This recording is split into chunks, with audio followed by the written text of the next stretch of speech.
Hi, I'm Steve Smith. I'm the new executive director of the American Political Science Association. I'm very honored to be here, and particularly honored on one of my first visits up here to Capitol Hill to be able to introduce Jenny Mansbridge and Kathy Jo Martin. Before I introduce them briefly, I'd like to thank Representatives David Price and Dina Titus for sending out a dear colleague email. Very much appreciated. Oh, there you are. Hi, thank you. So thank you, and without further ado, let me introduce Jenny Mansbridge, who has a long and very distinguished career, and so I will just briefly mention that she is the immediate past president of the American Political Science Association and a professor at the Kennedy School at Harvard University. And she and Kathy Jo Martin, one of my classmates in doctoral school at MIT, we go way back, is a professor at the Department of Political Science at Boston University, and the two of them co-edited just a terrific task force report, which they will now discuss and present. So, Jenny, thank you very much. Thank you, Steve. Thank you all very much for being here. As you may not know, every year the American Political Science Association has a task force to bring together things that we know as political scientists that we think might help the public. And this task force is on negotiation. It brings together what political science knows about negotiation in order to help present citizens and present representatives. Now, Congress has two critical problems around negotiation, one of which you know and one of which you probably don't know. The one that you probably know to the point of sickness is that Congress is not being able to do much negotiation these days. That means that there's less coming out. You know that.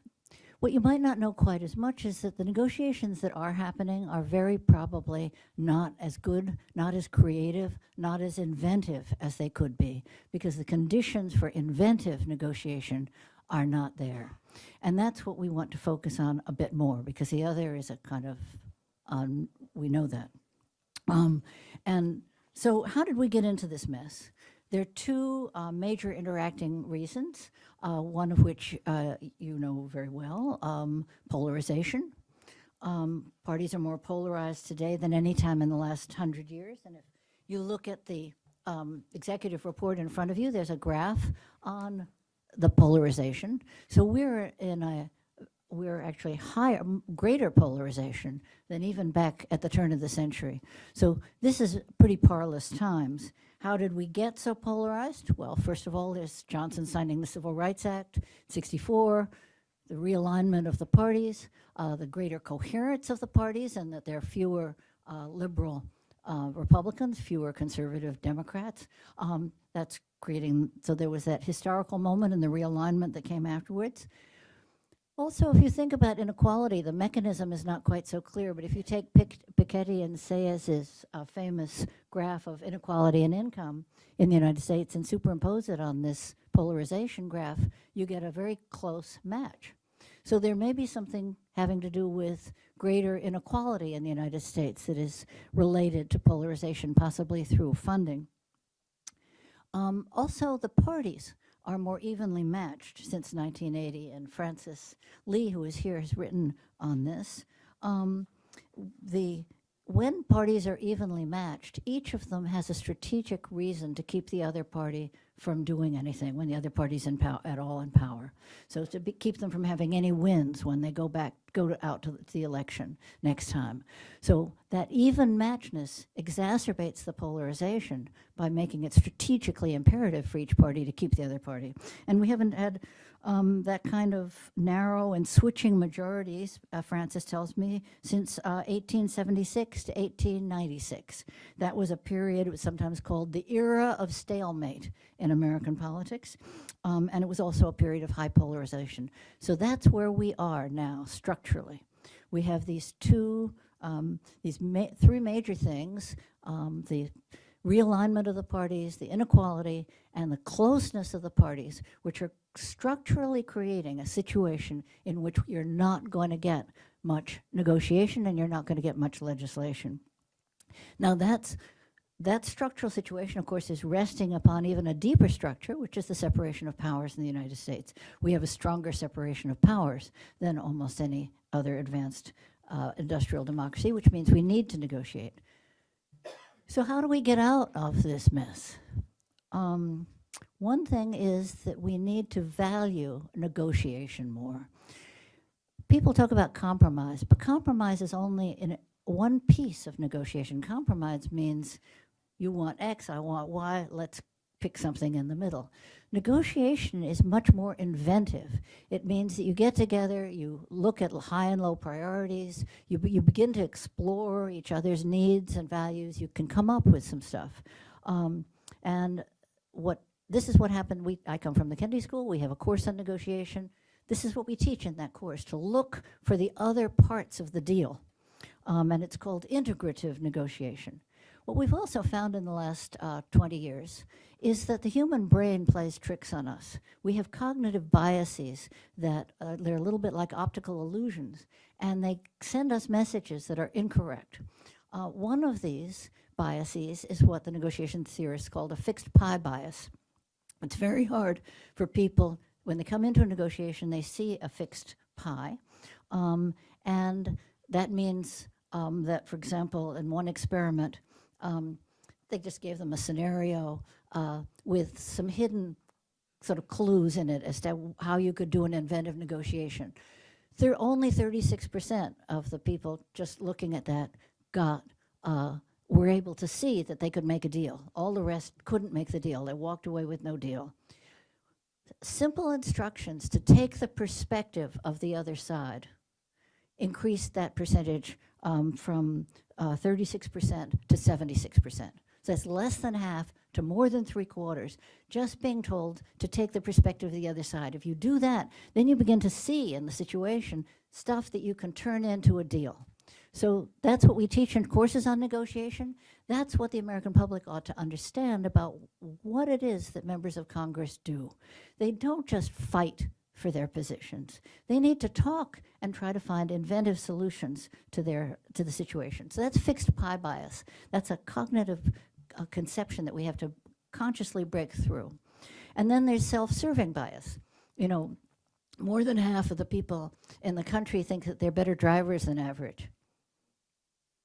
And more than half of the people in the country think their health is better than average. And more than half of them think that they're good at X, Y, and Z more than average.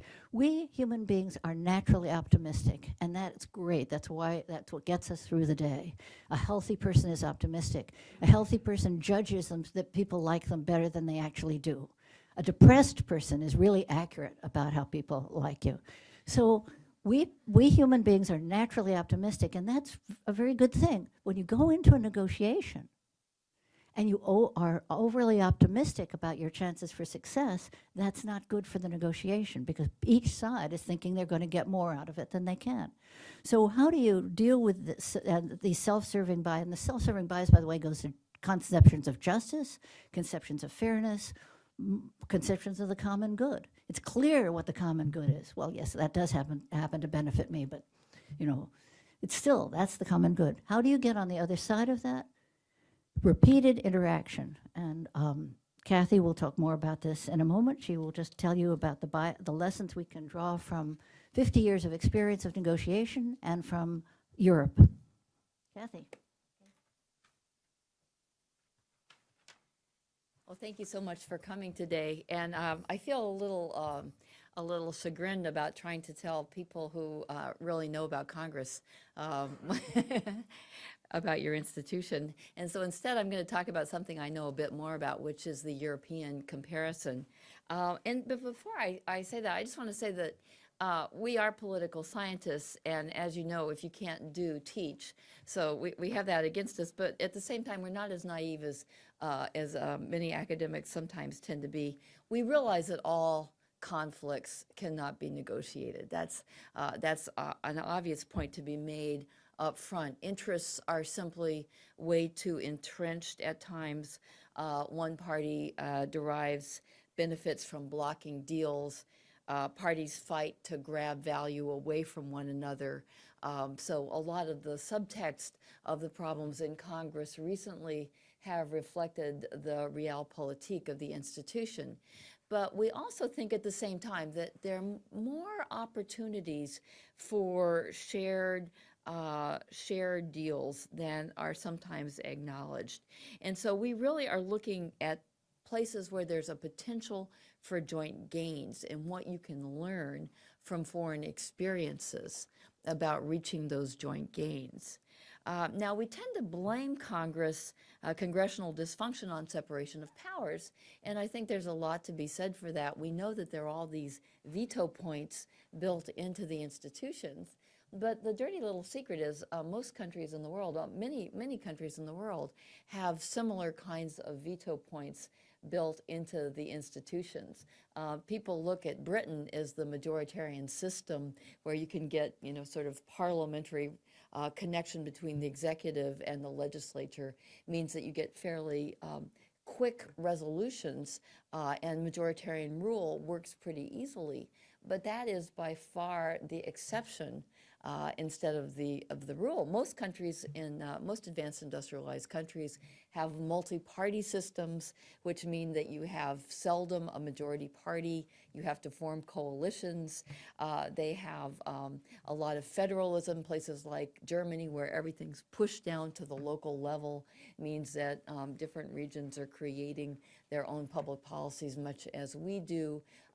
You have independent ministries in many cases in Europe where they're controlled by different parties. They have a lot of autonomy. It's a perfect setup for institutional warfare. So the blockages, the institutional stalemate possibilities are much greater than we often acknowledge. Now, why is it then that they seem, in many cases, to be able to form social pacts or political deals that we can't seem to form? Why does it seem that governance comes more easily to a lot of these institutions? And in part, it has to do with the obvious issue of size. So smaller countries have an easier time of it. But size isn't everything. There are many countries that are small that are just as dysfunctional as we are, and where other countries are small and they seem to be very good at governance. So what we try to do is figure out what are the secrets of governance. Now, what we do in the task force report is we identify what we call rules of collective political engagement. Rules of collective political engagement. And what that means in English is procedural arrangements that govern how people come together to deliberate over collective policy positions. And so what we argue is that these rules are embedded in some of the institutions that you find in Europe, the political institutions in Europe, and they can also be manipulated in individual policy areas so that you can get to a negotiated outcome more easily. So what are the rules? Well, they're kind of obvious if you stop and think about them. One is a role for technical, nonpartisan, perceived as neutral expertise. A role in which you have a setup in which experts and interests get together and they study a problem for a long time before they take policy positions.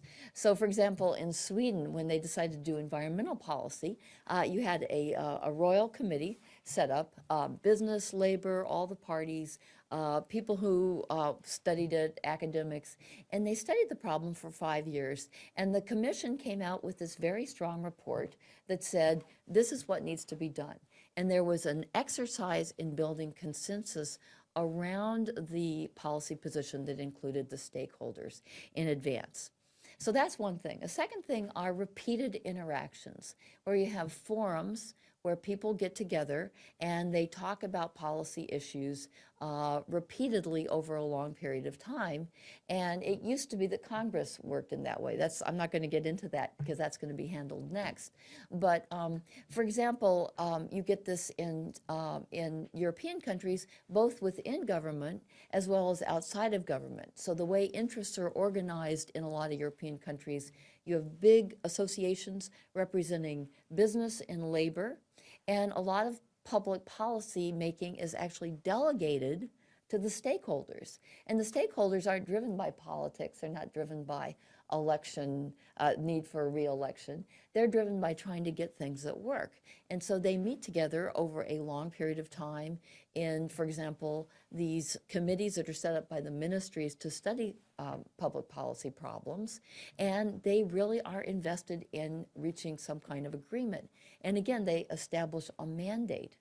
Now, the third thing is privacy. So a lot of these things happen in somewhat private circumstances where you don't have to posture, you don't have the sunshine laws, the kind of eyes of the world on congressional deal making. Instead, you get to kind of talk about what you really care about behind closed doors. And the final thing are penalty defaults. So for example, in these countries where they delegate to the social partners have to come up with a deal, business and labor has to come up with a deal, or else the state intervenes. And that really motivates them to do something. The multiple parties that want to form a government have to come up with a deal, or else they're not going to form a government. So there's a mandate for action and an intolerance in these systems for inaction. And what happens over time is that these systems have developed, so it makes it easier for them to operate on a day-by-day basis. But at the same time, even countries that don't have these institutions, including ours, for example, if you incorporate some of these rules of engagement in situations where the interests aren't just deeply entrenched against each other, you can get often past the stalemate that characterizes politics as usual to an outcome that's more creative and negotiated. So thank you very much.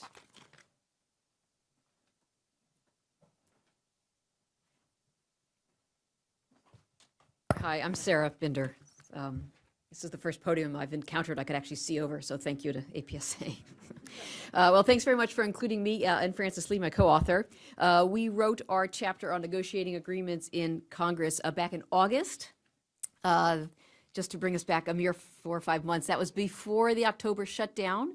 That was before this month's December bipartisan spring is breaking out all over microscopic budget deal. But I want to argue today that despite the differences in these two cases, that I think we can learn something about deal making by considering these cases side by side. And so in my 5 minutes, I'm going to do two things very, very quickly. I'm going to highlight 2 key elements of deal making in Congress. I think for us to understand politically the difficulty of even applying the rules that we're talking about. And then build on, just very briefly, 2 of the institutional crutches or aids that Kathy mentioned that might facilitate deal-making in Congress. So first, quickly, elements of deal-making. I want to touch briefly on the political context of negotiations, and then just say a word about the special nature of congressional jurisdictions.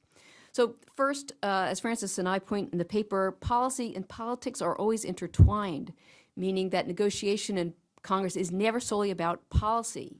And that means that deal-making is not just a matter of finding the ideological sweet spot between the 2 political parties, right? Particularly in a period of polarization, as Jenny pointed out, when there is no ideological common ground between the parties, or a very small one, which raises the question, well, how do you forge common ground in a period of polarization?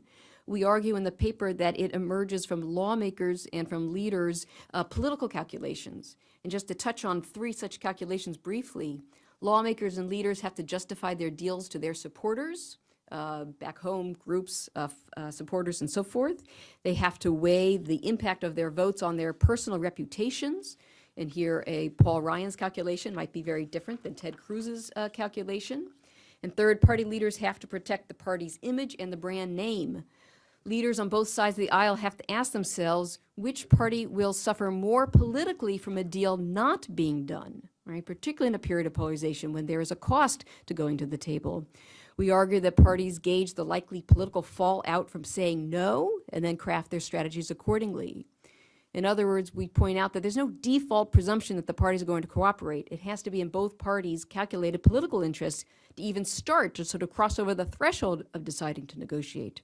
We saw this play out in October and in December in budget battles. October, Republicans thought it appeared that the brand name would benefit if they staked out their claim on repealing Obamacare, even to the point of shutting down the government. I think most agree now they were wrong, that Republican leaders miscalculated who would bear the blame for shutting down the government. Republican image tanked in October in the polls. They reversed course. They came to the table, albeit with very little leverage at that point since they'd lost the messaging war with the Democrats. December, Republican leaders weren't going to make that mistake again. They were worried about the damaged brand name. They decided it was time to prove that they could govern. Paul Ryan, Patty Murray, head of the chamber's budget panels, which I think is significant, and they seem to get along, imagine that. They went behind closed doors to make a deal. Why? Not because there was suddenly an ideological sweet spot that they had found, not because they learned to govern, right? But I think because Republicans calculated it was time to prove that they could govern, even in face of opposition from their right wing. So policy and politics get intertwined in negotiations. Second, just briefly, I think it's important to note that Congress has nearly universal jurisdiction. Anything can be the basis of a deal. Francis and I trekked over to visit Barney Frank this summer. For 35 jam-packed, analytically tight minutes, we learned an awful lot. And one thing he told us, he said the ankle bone is connected to the shoulder bone in the congressional jurisdiction, right? And of course, the ankle bone is not connected to the shoulder bone, but in Congress it is, right? We can put things that go together, right? One party cares about, the other party cares less about. We can put them together in a deal, right? Immigration reform, path to citizenship, paramount importance to Democrats, border security, paramount importance to Republicans, ends up knitted together in a deal. Of course, raising the question, will House party leaders decide, right, that the cost of saying no to that type of deal, can they bear the cost for their party of saying no? And Republican leaders may yet change that calculation. Where does this leave us? A mere 30 seconds, probably. In the paper, we evaluate a range of institutional elements that might facilitate deal-making. Kathy highlighted 4 in an international comparative context. We're just going to highlight 2, and we come back to the other 2 if you would like later. First, to point to the importance of repeated interactions across members to facilitate the type of trust necessary to make deals. In this, we hear a lot about the return to quote-unquote regular order, and I think legislative scholars wonder sometimes what regular order means, but it certainly means getting the committee system back up and running and getting the budget process working. And I think we've seen from the Ryan and the Murray sitting down as heads of the budget committees in a quasi-budget conference, which wasn't really a conference, but they did sit down together. They are their staffs are used to working with each other. And so there may be some value to getting back to this type of regular order in terms of pushing greater emphasis on negotiations. Second, we highlight the effect of secrecy, right? Creating negotiation spaces out of the public eye. Why? It allows lawmakers to knit those types of win-win deals or integrative solutions, as Jenny said. The old adage, nothing is agreed to until everything is agreed to. Well, you have to be out of the public eye to make that type of agreement stick. Rest assured, we understand that the long-term trend in Congress is towards sunshine, right? It's about opening doors. It's not about closing doors, and it's been that way since the early 1970s, a reaction to closed door, making politics behind closed doors. But we argue, or would argue, that the long-term policy gains, if not the short-term policy gains, might be worth the political cost and the political pain of closing the doors to the public to negotiate these types of broader deals. And I'll stop right there. So then I think we're going to just open things up for questions because we're throwing out a different way, perhaps, of looking at the current stalemate. And wonder if any of you we didn't want to just keep talking. Wanted to get some ideas from you. Yes. Why don't we pass along? Will you give people who speak that mic? I'm Don Wolfensberger with the Bipartisan Policy Center. I want to thank you all for, I think, a very valuable report, and I'd like the reactions too, and I look forward to reading both in depth. But I'm wondering, just picking up on Sarah's 2 recent case studies on the October, and the December deals, or the non-deal and the deal.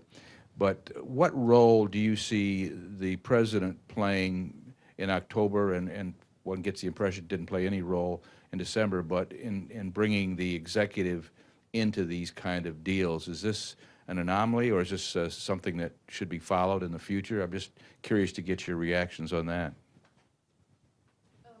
Someone should, if we could have somebody help move the mic back and forth, that would be great. Francis might weigh in as well. I think we talked briefly in the paper about the challenges posed by executive and presidential involvement.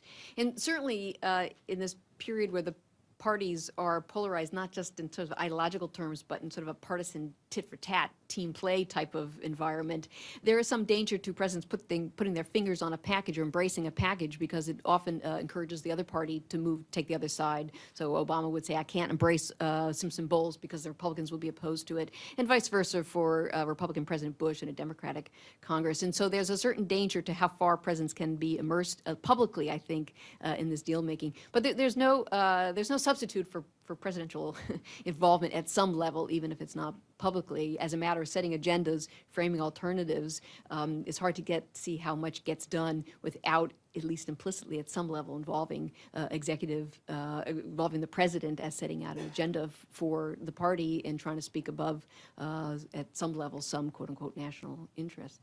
Francis, did you want to add anything? We see presidential leadership as a sort of a two-edged sword. In some ways, it can be helpful, but it also includes the political raises the political stakes for both parties and can make deal making more difficult. Raises the visibility of issues, and it tends to alienate the president's opposition. I'll just say that one of our poster children is the Clean Air Act, and that was one that had strong presidential support.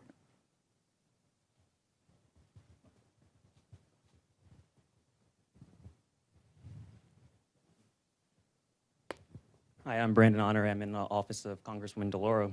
And my question goes back to this phenomena of fixed pie bias.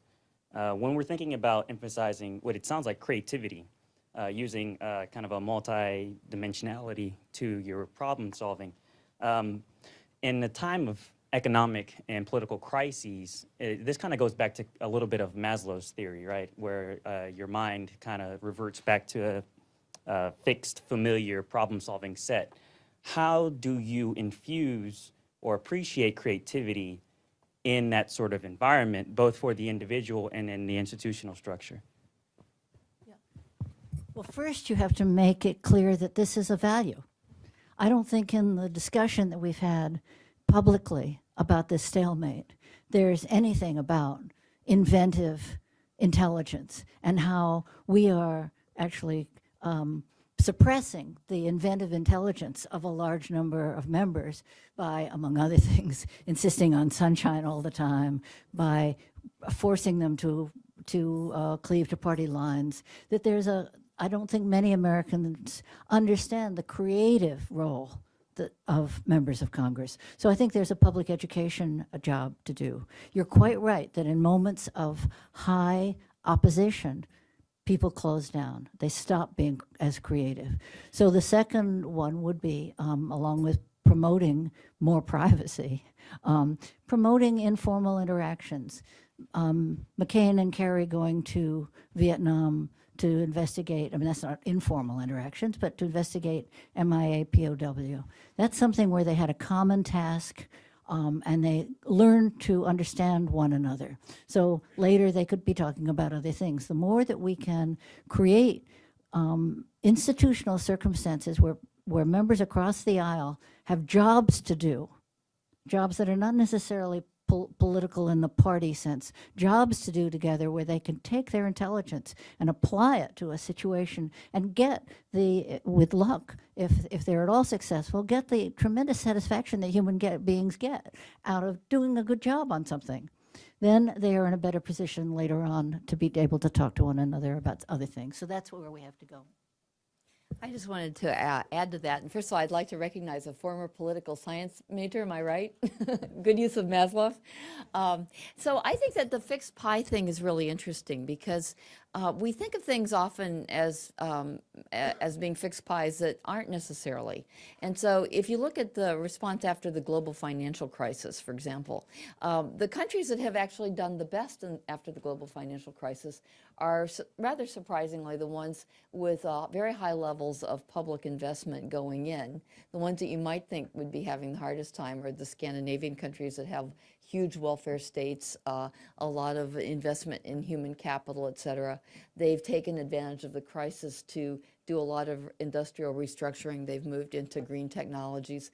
They've done all these social democratic things that are working well. Another option is the politics of austerity, which is being the one that's being forced on, for example, Greece, got caught up in the Eurozone crisis. Those are two extremely different ways of approaching it. Now, we might have some views about what works and what doesn't work. They're ideologically different views. And so a lot of the time, when you have fixed pie, an assumption of fixed pies, a lot of times it's an ideological standoff. Now, this is where I think that neutral expertise can help competing factions, and depoliticizing situations can help competing factions find common ground. And so one of the interesting things in Scandinavia, for example, is that you have business and labor who've been talking to each other for the last century, holding extremely similar views on how to proceed. And developing things like job sharing, for example, which was a way to keep people from becoming unemployed after the global financial crisis, and thinking up creative solutions. It's very outside the box kinds of solutions, and part of it is that they overcome some of the political animosities in the search for real solutions. And I can't emphasize enough, I think getting stakeholders involved in addition to politicians is a really crucial component to this.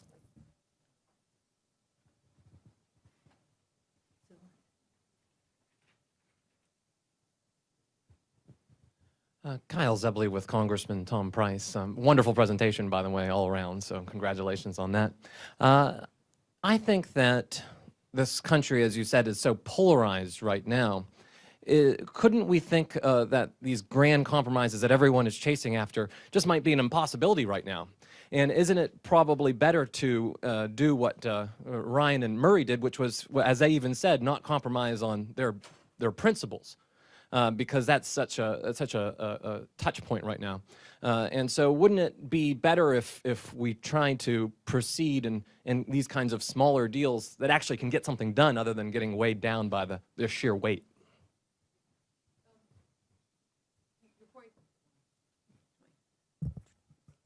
Sorry, Kathy. You and I should not follow each other at a podium. Your point's very well taken. And I think in part we shouldn't poo-poo deals that in fact do something, which did something very good, right? Just to set appropriations targets for 2 years to remove some of the rancor that prevents the appropriations process from working, and for sure. I think the only caveat I would offer is that it doesn't matter whether, I don't think there's a bias towards activist government by encouraging negotiation, I think, right, or encouraging grand bargain, right? That one needs a functioning Congress to do policy change of either a liberal basis or a conservative basis or a mixing of the two, right? You can't get tax reform, you can't get entitlement reform, you can't get global change, right? There are all sorts of things one can't do of a liberal or conservative nature without a functioning Congress that's figured out how to create these types of more integrative solutions. And so point extremely well taken about grabbing wins where one can.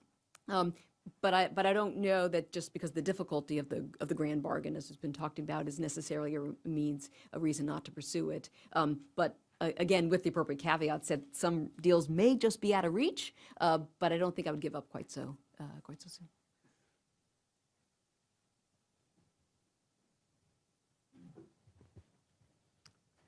I'm Rick Beth with the Congressional Research Service. I can think of a lot of things to say, but I'm going to try to limit myself to two. First of all, I've had a lot of experience in earlier days with some democracy-building efforts in the former Soviet bloc, and some exercises in which they were asked to sort of solve a structural governmental policy problem, and they had a great deal of difficulty sort of once they had each said how we do it in our country, of even figuring out what to say next. Now, you know, how to even begin to make a viable proposal.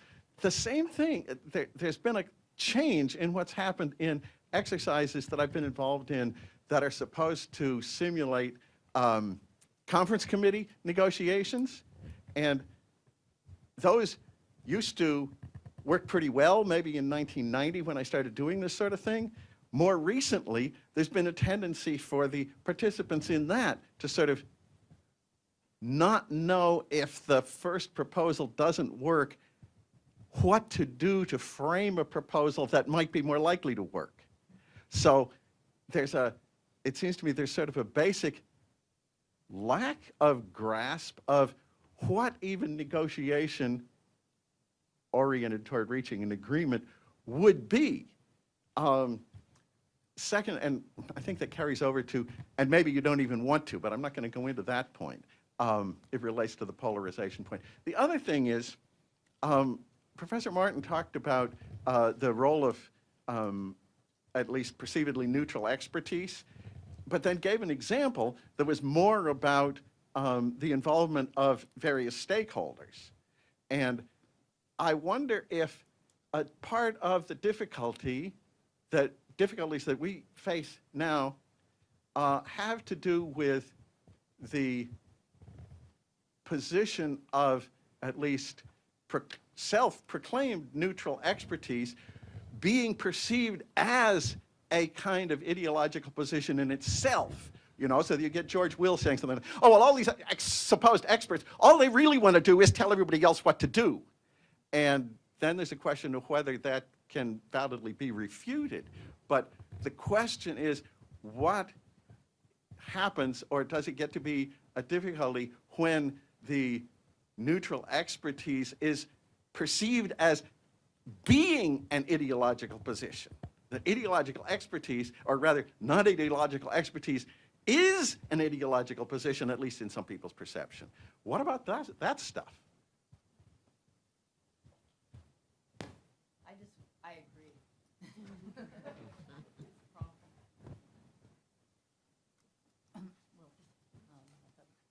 So very quickly, what to do in those circumstances? Well, obviously you brainstorm. How should you brainstorm? You need to reveal your political considerations as well as your substantive goals and your expected means. So that, for example, the Democrats have to be able to help the Republicans craft wins. You have to, in such a negotiation, you have to think about the other side's political considerations. You have to be able to figure out, when they come out of the negotiation, you as a Democrat or you as a Republican have to be thinking about how to craft the Democrats' wins. You as a Democrat have to be thinking about how to craft the Republicans' wins, so that somebody coming out of that negotiation can say, look what I got for you, to their constituents. So you have to be really able, that's something, as you brainstorm, the political consideration should be quite important. The goals and the means. As you begin to explore those goals and those means, you may find out that there are differences in priorities, and so, as in the immigration example that was given, and that I care very much about this, you don't care so much about this. That's something in which I should get a win, and because you and your constituents don't care for that much about it. Those kinds of things cannot be understood the day before walking into the room. Those are the kinds of things that get revealed as you, for even just simple barter. If I'm trying to barter apples with oranges with you, I've got the apples, you've got the oranges. I may not understand exactly how much I value my apples until you've offered me 2 oranges for them, and I say that's not enough. Then you offer me 3, and I think, oh, okay. So I begin to understand how much I value my own apples. That has nothing to do with creative solutions. I'm just talking about the most, just bargaining, not. But even so, in the course of all these things, people begin to understand what they care most about. You can't expect people to go into negotiations as prefixed beings with prefixed interests.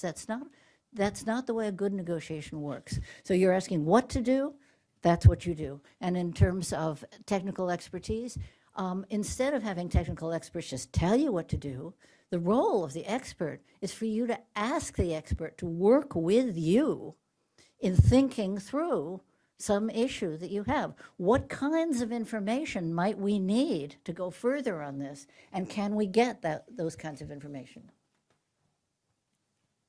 I would just briefly add that you're absolutely right that think tanks have become so politicized in the last 20 or 30 years, and that's been a huge sea change.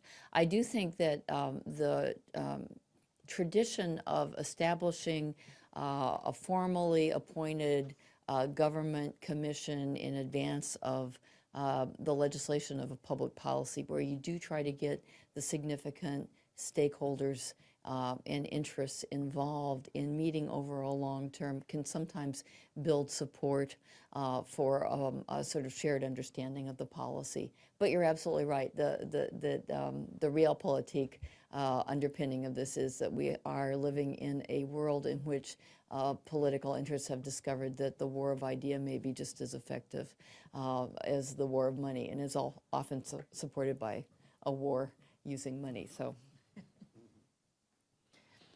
Hi, Elaine Kmark from Brookings. I would like to follow up with Kathy and Sarah on this question of privacy. I know from the executive branch that, you know, everybody's worked in the executive branch hates FACA and the FACA rules, et cetera. What are the equivalent impediments on the congressional side? And how would you, if you wanted to create a greater zone of privacy, which I totally agree with, how would you operationalize that? Pass the mic up here, actually. That might be easier than us having to jump up to this thing. Less like the Energizer Bunny. There's a set of potentially formal constraints, but I could easily see ways around them. First, in the 1970s, there's creation of all sorts of explicit sunshine rules, typically at the committee level and at the conference committee level, which is to say the default presumption is in favor of openness unless a majority votes to close. And so, yes, in theory, that creates a public, potentially public vote that could put someone in a more difficult, make it a difficult vote conceptually. However, so much negotiation is done outside the formal constraints of committee meetings and conference meetings that I don't know whether that's really as great a, that's an interesting, did I just hear that noise, or was that? No, okay. Okay. I don't know how constraining those committee and conference committee rules would really be, although Mark or Walter or Rick might have a better sense of that there. Having said all that, just keep in mind, we did have one open public conference meeting on the Dodd-Frank, which I think folks would say almost surprised them how well it went. And so there are pros and cons to closing doors and the types of agreements. And the parties want to obviously always calculate, and chairs calculate very carefully about the value to an openness versus closed, right? I just might add that I think that changes in communications technologies have probably played a role here in making it harder for Congress to find any private space for negotiations. Got so many specialized organizations, news organizations that have come into being that follow Congress very closely and can communicate any news or rumor of an offer. And that can go out to the broad public very quickly, or to constituency groups around the country, to short circuit the deal before it can actually happen. So I think that the speed of communications is a factor here.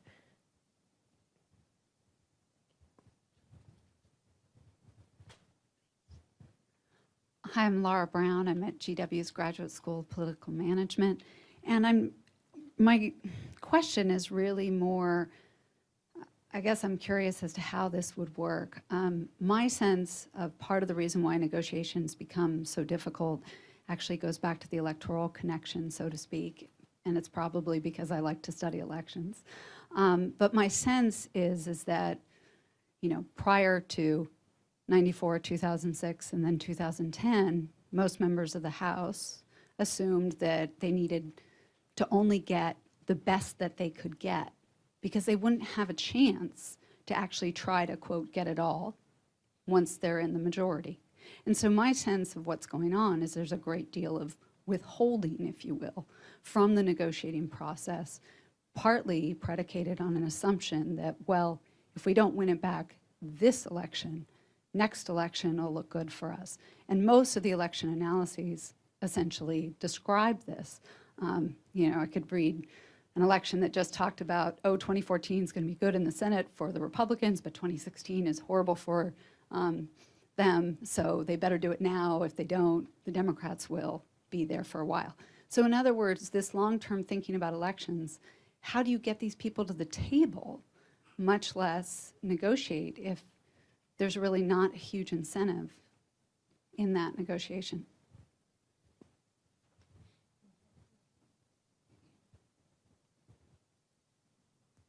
Yeah, I think that's a very important point, that we are in a remarkably competitive period in American politics, really have been since 1980.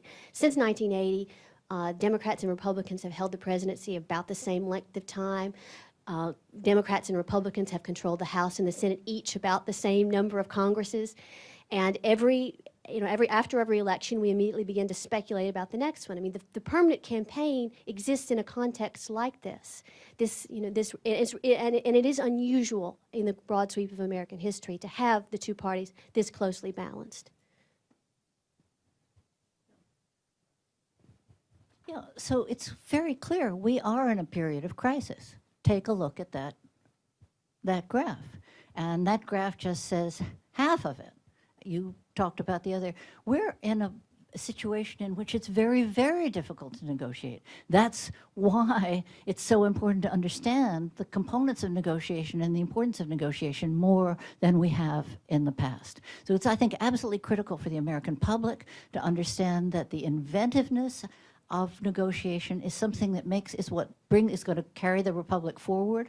We've got to help our representatives do that more, because we're in a terrible situation anyway, and we've got to exploit every piece of knowledge and intelligence we have to get out of it.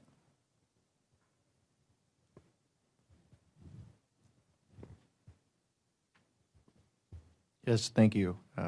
Brandon with the Office of Congresswoman Susan Davis. I wanted to return yet again to that idea of the third-party experts, and I was curious as to what you all would hypothesize as to why, in the European context, they are more respected.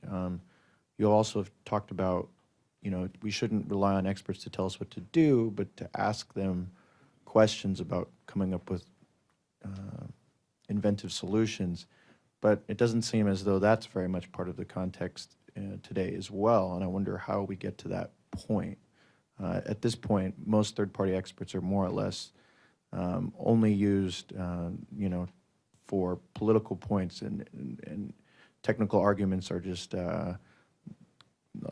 quotes are just taken out of context to score political victories.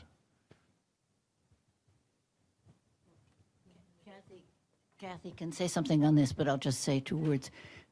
Business needs to organize itself. So I think you're right. So the European experience, actually I'm going to stand up. The European experience is such that this is built in as a matter of routinized public policy. And by technical experts, I don't mean sort of kind of obviously politicized think tank people. I mean more like having a role of people who really do come from academia or wherever, where maybe there is a little bit more protection from the kind of political angle of the war on ideas. And if you do it far in advance, so you don't wait until the last minute, which is how American politics often runs. There's this drift and mastery aspect to American politics. If you do it in advance and you start sort of thinking about it long term, and you start like investigating a problem and building public policy ideas, and we know from the work of people like David Mayhew that a lot of public policy in the past has passed through Congress fairly easily, because it's built on perceptions that are shared by a vast majority of Americans. So when you have a consensus that develops over time on an issue, it takes a lot of the tension away from passing legislation. We have a hard time passing legislation in areas where the ideas are deeply contested. And so if you can kind of figure out a way to try to build in through national commissions or something and give them real teeth. I'm not the American politics expert, but I think that's what they managed to do in Europe that makes it work so well. Hi, I'm Josh McCrane from the Consortium of Social Science Associations. I just had a question about the role of trust in government. I think I saw last week that in the U.S. it's fallen below Italy levels, whereas if I'm not mistaken, in Scandinavia it's very high. And that seems to me a pretty determinative factor in how you are able to pass these pretty massive sweeping policies. But there could be an indigeneity problem there, I guess, but I'm just wondering what you thought about that. Yeah, it's a downward spiral because the less trust there is in government, the more you insist on transparency and so forth and so on, the more you don't trust your members of Congress to talk to one another and come up with solutions, then the more you put into effect those rules that keep them from talking with one another, the less they get done, and the lower the trust goes, and the more the public reacts, not by saying, okay, let's empower our Congress to make decisions. They react by saying, well, let's take power away. And so what you find is that the power goes to the executive, the power goes to the courts, and the trust in Congress plummets even further. So it's a downward spiral. No, I think that's a really excellent point. It's not only Congress that is mistrusted, it's all institutions in America. So I was looking at the World Value Survey recently comparing Sweden and the United States. And in Sweden, over 50% of people express trust in government. They also express trust in major corporations and labor unions.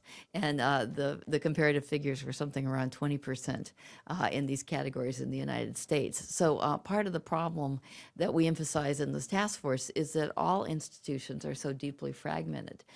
In a lot of European countries, you have organized labor and organized business represented in these encompassing employers associations and labor unions, where they do a lot of the reconciling of interests in-house, and they figure out kind of collective positions, and then they go and they negotiate broad policy arrangements that are going to benefit a broad swath of the economy. So you don't have these very, very narrow expression of interests that are just going to help a few firms or, one industrial sector. And that makes for a really different, a big difference in Congress because the inputs are much less fragmented. And so it's easier for these parliaments to take action because they get people sort of coming to them with fairly reasonable positions that are focused on broader, more universal needs.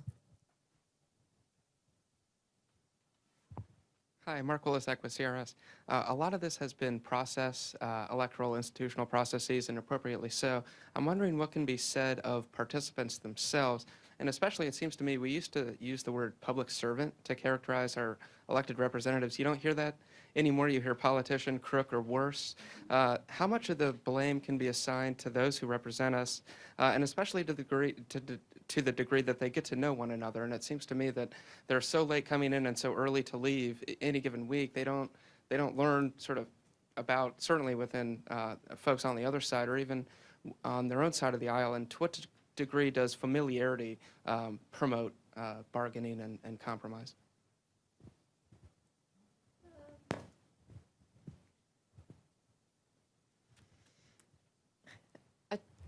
I'm going to take a pass on is there difficulties with the breed of member, some larger generational or temporal change in the type of members who come that might be the root cause. My own sense is that's not the case. I'd be more likely to think of the latter end of your comment was perhaps they don't have the institutional environment in which they might develop those types of interactions, either across aisles, for sure, or a range of sort of disincentives to creating those types of relationships, and potentially simply demands on their time that encourage them to spend their time elsewhere. I guess I'll defer to Jenny on the questions of interactions and trust. Okay, so just in way of time, of course, spending 4 hours a day fundraising is not a good way to spend time when the goal would be trying to look at policy, trying to familiarize yourself with members across the aisle. I think the word familiarity that you brought up is an excellent one. If you think of the people in the past who've been thought of as great negotiators in the House or the Senate, they're all people who've been there for quite a while. And so they understand not only personalities, but they begin to understand quite deeply the interests and the political needs of people on the other side of the aisle, so that they can craft ways of going about things that actually meet the other people's needs. So that familiarity is extremely important. I agree with Sarah. I don't think there's necessarily a particular difference. Obviously, there's more effect of primaries, possibly more ideological commitments, and that will affect things, but it doesn't have to go that. It doesn't have to be the end. What we're looking here at is at a very difficult situation, and we're trying to say, where can we make progress? I don't think that there's any evidence that present members of Congress are more corrupt in the sense of sort of taking money, bribes, and so forth than in the past. In fact, probably the opposite.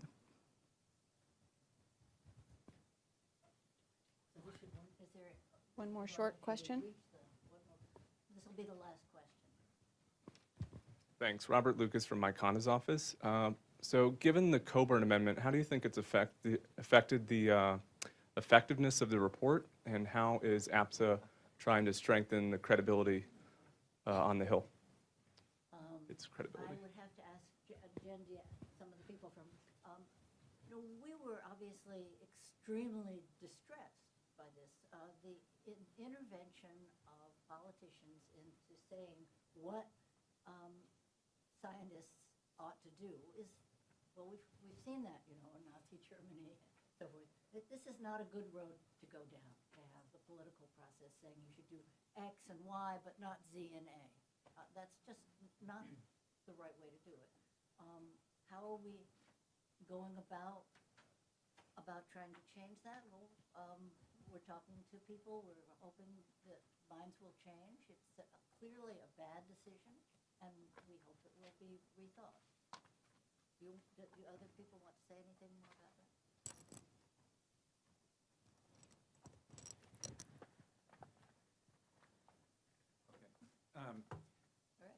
Okay, I just want to, before we break here, I just want to thank Kathy, Jenny, Francis, and Sarah for taking on this project. Taking on a task force report like this often means taking on responsibilities on top of your existing responsibilities for teaching and research, and so I think it bespeaks of their interest in improving the political process and improving public policy that they've taken on this report and put an enormous amount of time into it. So I want to thank them. I also want to thank the APSA staff led by Liani Pinero-Kluge, Jen Diascro, and Jonathan Gilad for their work in supporting this task force report and getting it out to the public. So thank you very much, and thank you all for coming.